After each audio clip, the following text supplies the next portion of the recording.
সম্মানিত দর্শক, আজকের এই ভিডিওতে আমরা আলোচনা করব আওয়ামী লীগের মুখে অট্টহাসি কেন। অট্টহাসি মানে হলো উচ্চ স্বরে হাসা, বা আপনি মন খুলে হাসা বলতে পারেন। তারা কেন মন খুলে হাসতেছে? হঠাৎ করে নাটকীয় মন নিতে পারে পরিস্থিতি। এই দুইটা বিষয় নিয়ে আমরা আজকের এই ভিডিওতে আলোচনা করব। আমরা বেশি অতীতে যাব না, সাম্প্রতিক ঘটে যাওয়া কয়েকটি ঘটনা নিয়ে আলোচনা করব। একে অপরের সাথে যোগ সাজেশ খোঁজার চেষ্টা করব, মানে সূত্র মেলানোর চেষ্টা করব, এবং পরিবেশ পরিস্থিতি কোন দিকে যাচ্ছে, সেটা কি আদৌ নাটকীয় মোড় নেওয়ার পরিস্থিতি আছে, এই বিষয়গুলো আমরা খুঁজে বের করব সাম্প্রতিক ঘটনাবলীর মাধ্যমে। আজকে 2026 সালের অগাস্টের 8 তারিখ, রোজ শনিবার। আজ থেকে ঠিক 3 দিন আগে 5ই অগস্ট, রোজ বুধবার, ভারতের দিল্লিতে এফসিসি সাউথ এশিয়া কর্তৃক এক অনুষ্ঠানে আওয়ামী সভানেত্রী শেখ হাসিনা তিনি বক্তব্য দিয়েছেন এবং সাংবাদিকদের প্রশ্নের জবাবও দিয়েছেন। সেটাকে আপনি বলতে পারেন সংবাদ সম্মেলন। প্রথমে বক্তব্য দিলেন, তারপরে সাংবাদিকদের প্রশ্নের জবাব দিলেন। সেই বিষয়গুলো নিয়ে আমরা একাধিকবার আলোচনা করেছি, এই ভিডিও এই চ্যানেলেই আছে, চাইলে দেখে নিতে পারেন। সেই অনুষ্ঠানে কি হয়েছে সেটা নিয়ে আলোচনা করব না, কিন্তু সেই অনুষ্ঠানকে কেন্দ্র করে বাংলাদেশের পররাষ্ট্র মন্ত্রণালয়, ভারতের পররাষ্ট্র মন্ত্রণালয়, বাংলাদেশের রাজনীতিতে, ভারতের রাজনীতিতে কোন কোন ঘটনা ঘটছে এবং ঘটতেছে, এই বিষয়গুলো আমরা একটু বের করার চেষ্টা করব। প্রথমে আসেন, সেই অনুষ্ঠানটি যেন না হয়, সেখানে যেন আওয়ামী সভানেত্রী বক্তব্য দিতে না পারেন, সেই জন্য বাংলাদেশ সরকারের পক্ষ থেকে কী করা হলো, ভারতের হাই কমিশনারকে, বাংলাদেশে অবস্থিত দীনেশ ত্রিবেদী, তাকে জানানো হলো যে একজন দণ্ডপ্রাপ্ত আসামি কোনো অবস্থাতেই সরাসরি সরকারি মদতে সংবাদ সম্মেলন করতে পারেন না। এটা ভারতকে জানিয়ে দেওয়া হলো দীনেশ ত্রিবেদীর মাধ্যমে। ভারতের কাছে এই সংবাদ চলে গেল। এখন ভারত কে বলল সেটাও আমরা জানি। ভারত এক কথাই বলল যে এতে আমাদের কোনো হাত নেই। তারা বললেন যে সেখানে যদি কোনো রাজনৈতিক বক্তব্য দেওয়া হয়, রাজনৈতিক বক্তব্য যে কোনো বক্তব্য দিয়ে সেটাতে ভারতের সমর্থন নাই, এবং এটা ভারত সরকার করতেছে না, এটা করতেছে হচ্ছে বেসরকারি গণমাধ্যম সংস্থা। এখানে আমাদের কিছু, যেটাকে আমি এক লাইনে বললাম যে এতে আমাদের কিছু করার নেই, এটা বলল ভারত। ঠিক আছে, আপনাদের কিছু করার নেই। তারপরে বাংলাদেশ সরকারের পক্ষ থেকে জানানো হলো আপত্তি সত্ত্বেও যদি সংবাদ সম্মেলন হয়, তাতে ভারতের কোনো সাংবাদিক যেন প্রশ্ন করতে না পারেন। বাংলাদেশের সাংবাদিক তো নাই, কারণ বাংলাদেশে তো সেটা নিষিদ্ধ করা হলো যে এই বিষয়টা বা এই সংবাদটা যেন প্রচার না করা হয়। কিন্তু কি হলো, যথাসময়ে সেই 5ই অগস্ট সন্ধ্যা 6টা 30 মিনিটেও শুরু হলো। আমি সভানেত্রীও আসলেন, বক্তব্য দিলেন, সাংবাদিকদের প্রশ্নের জবাব দিলেন, মানে অনুষ্ঠানটি হয়ে গেল। বাংলাদেশের আপত্তি থাকা সত্ত্বেও অনুষ্ঠানটি হয়ে গেল। এখন এই যে অনুষ্ঠানটি হয়ে গেল, এই অনুষ্ঠান হওয়ার পরে এই সংবাদটা বাংলাদেশে চলে আসছে। বাংলাদেশে চলে আসার পরে বাংলাদেশের পররাষ্ট্র মন্ত্রণালয়ের কর্মকর্তারা সেই সংবাদ সম্মেলনে আওয়ামী সভানেত্রী কী বক্তব্য দিয়েছেন, কী বলেছেন, সেটা পর্যালোচনা করতে শুরু করলেন। যেটা তো জানতে হবে। আমাদের আপত্তি সত্ত্বেও সেখানে বক্তব্য হলো, সেখানে সংবাদ সম্মেলন হলো, প্রশ্নের জবাবও দেওয়া হলো, ভারতীয় সাংবাদিকরা সেখানে প্রশ্নও করলেন। তাহলে বিষয়টা সম্পর্কে একটু জানা উচিত খুব ভালোভাবে, সেখানে কি বলল, কি প্রশ্ন করা হলো, প্রশ্নের জবাবে কি বললেন, এইটা পর্যালোচনা করে শীর্ষ কর্মকর্তারা অনানুষ্ঠানিকভাবে একটা বৈঠকে মিলিত হলেন এবং পরবর্তী কৌশল তারা নির্ধারণ করলেন। পরবর্তী কৌশল কি? একটা দীর্ঘ বিজ্ঞপ্তি দেওয়া হলো।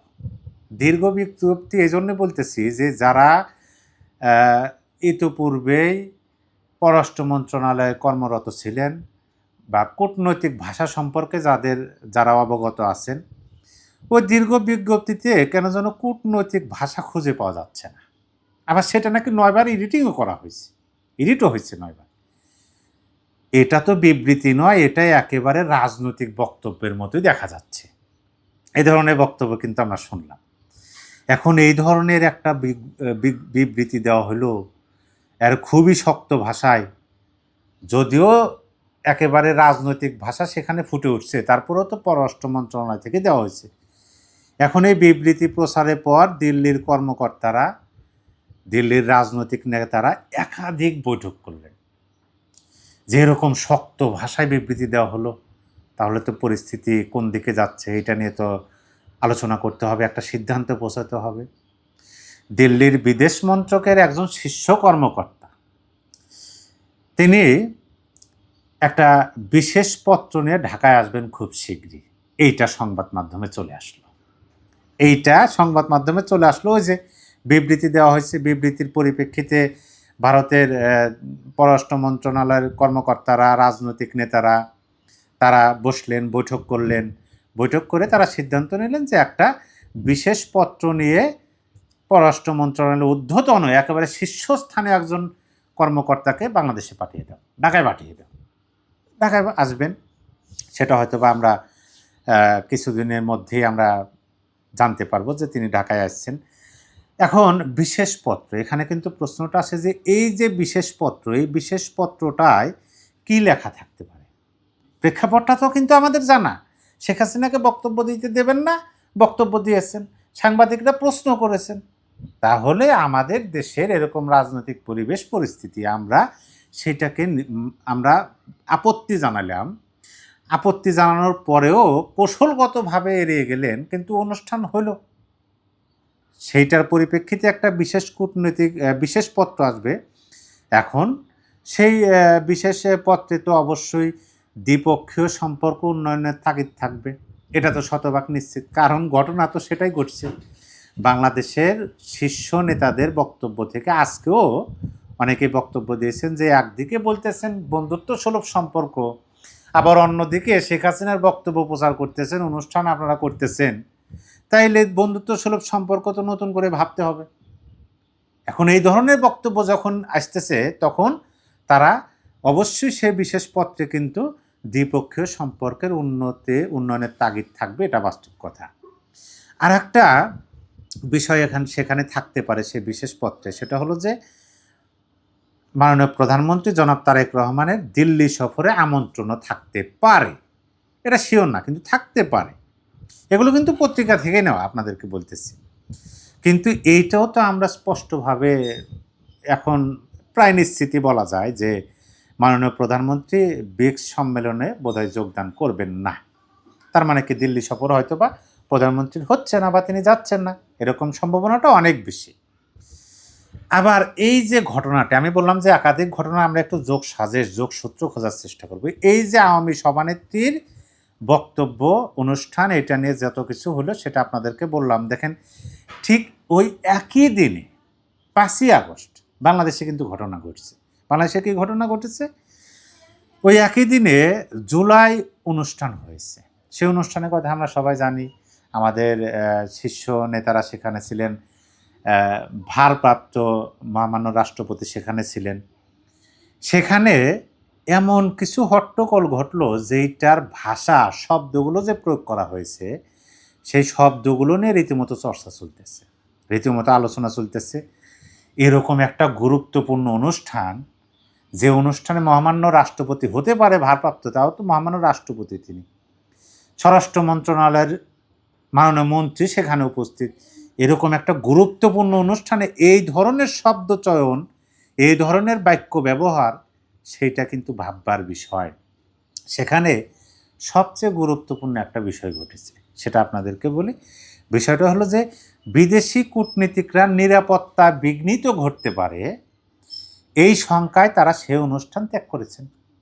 তাহলে কি এটা ছোটোখাটো কোনো ঘটনা? ছোটোখাটো কোনো ঘটনা নয়।